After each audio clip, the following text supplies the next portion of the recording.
wheel. I am capable using to Microsoft Office, AutoCAD and also Inventor.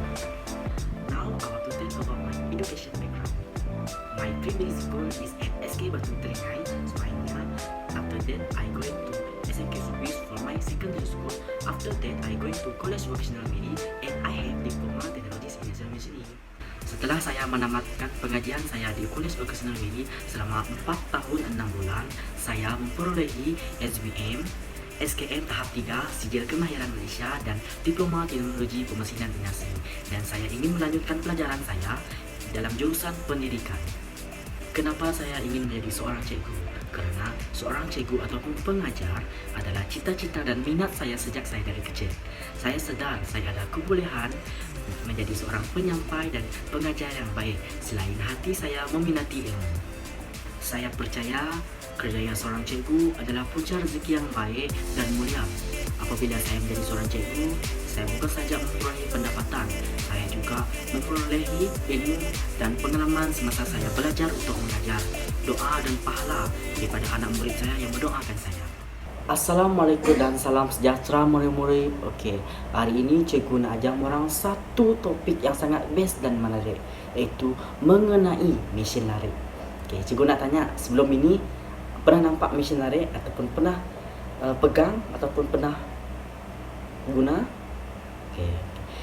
Mesin larik adalah salah satu mesin pengeluaran produk yang digunakan di dalam industri. Okey, cikgu nak tanya, di Malaysia ada tidak mesin larik? Semestinya ada.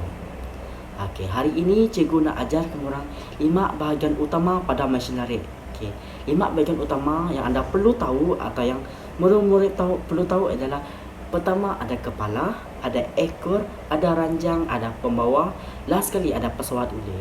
5 bahagian utama ini anda perlu ketahui. Okey, yang pertama adalah bahagian kepala.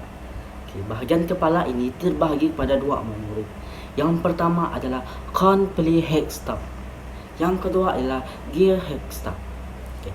Kepala ini berfungsi untuk memegang dan memutar benda kerja.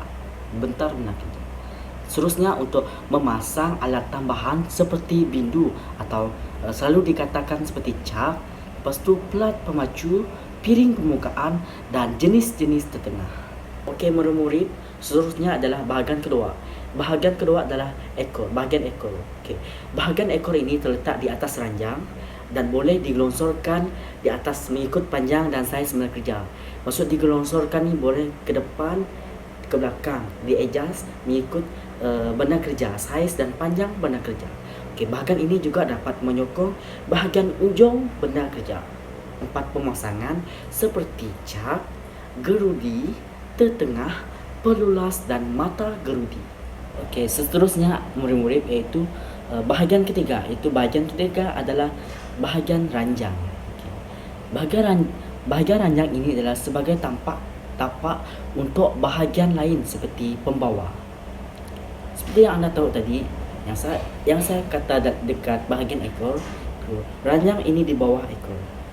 Ekor di atas ranjang macam tu murid-murid.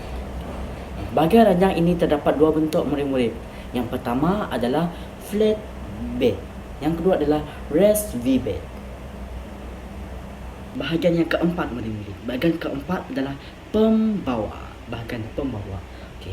Bahagian pembawa ini murid-murid untuk memegang dan menggerakkan mata alat pemotong. Seterusnya untuk mengawal mata alat pemotong dengan cara manual atau automatik. Yang terakhir adalah bahagian yang kelima, iaitu pesawat ulur. Okay.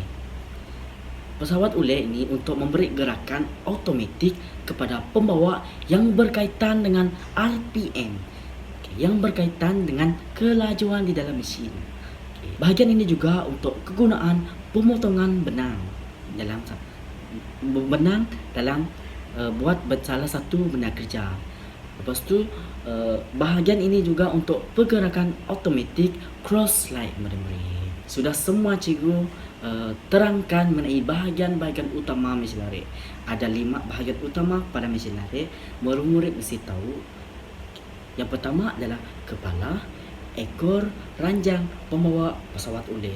Dan cikgu dah terangkan satu persatu bahagian-bahagian utama mesin larik.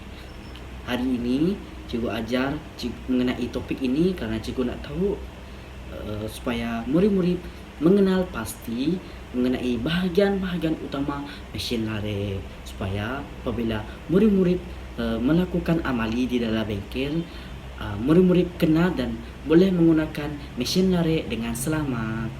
Itu saja dari hari ini. Sekian, terima kasih.